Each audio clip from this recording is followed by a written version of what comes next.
Adhering to the way of nature. Cultural construction of the second home, VII. VII. Lives and Souls. February 24th, 2010. Adhering to the way of nature. Cultural construction of the second home, VII. VII. The Great Way is very simple, yet people prefer bypaths. The way is supreme and virtue is precious. It commands no one, yet it is ever natural. The way follows nature. Tao Te Ching. The way of the greatest creator is the way of nature. The way of nature is the way of unity between heaven and humanity, the way of being one with the Tao. It is the way of being human, the way of light, the way that leads to peace, the way of joy, happiness, freedom, and blessing. It is the simplest, easiest, most direct, and most effortless way to the 1,000-year world, the 10,000-year world, the Elysium world, and the celestial island continent. Adhering to the way of nature is one of the distinctive cultural features of the second home. How then do we adhere to the way of nature? All things, phenomena, and beings of nature are the cells and expressions of the greatest creator. We must revere nature, love nature, never harm nature, merge with nature, and coexist harmoniously with it. The universe and nature are the temple of the greatest creator. Therefore, the second home will not build churches, temples, monasteries, or Taoist shrines as places to worship the greatest creator. Directly worshiping nature is worshiping the greatest creator. Directly revering nature is revering the greatest creator. We do not carve or construct any statues or man-made objects for the worship of the greatest creator. Direct reverence for the myriad things of nature suffices.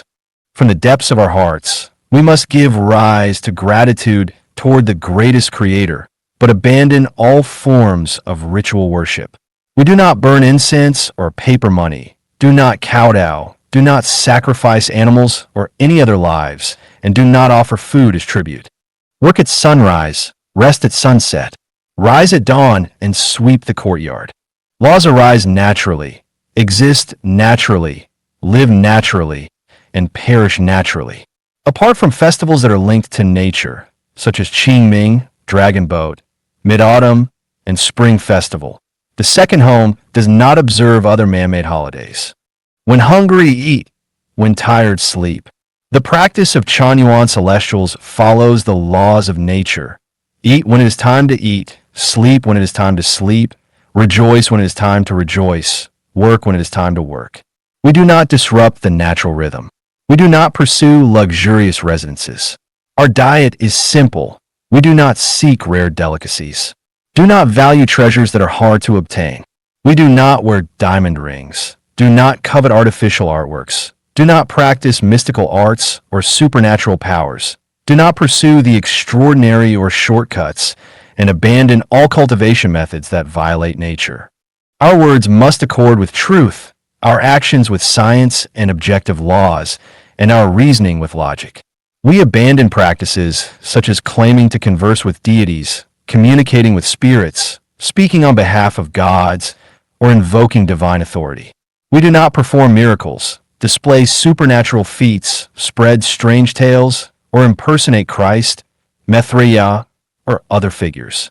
We respect spirits, but keep them at a distance. We do not tell fortunes, speculate, summon spirits, practice witchcraft or sorcery, nor wear or display clothing and ornaments to mark special status. Everything is natural and uncontrived. The more taboos there are under heaven, the poorer the people become. The more sharp weapons the people have, the more troubled the state becomes. The more cunning skills people have, the more bizarre objects arise.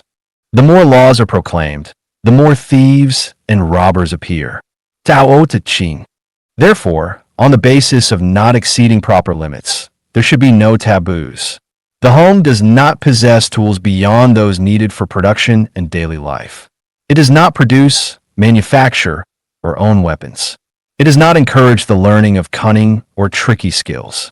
It establishes no complicated laws. Everything follows nature. The way follows nature. Thus, Adhering to the way of nature, abiding in the way of nature, is walking the way of the greatest creator.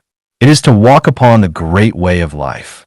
The way of nature is filled with spring's brightness, clear skies, auspicious harmony, and ease.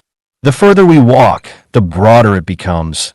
The further we walk, the brighter it shines. The further we walk, the nobler it grows. The further we walk, the more perfect it becomes. The way of nature is not only the human way, but also the celestial way.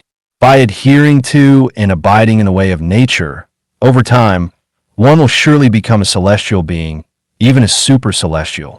February 26th, 2010.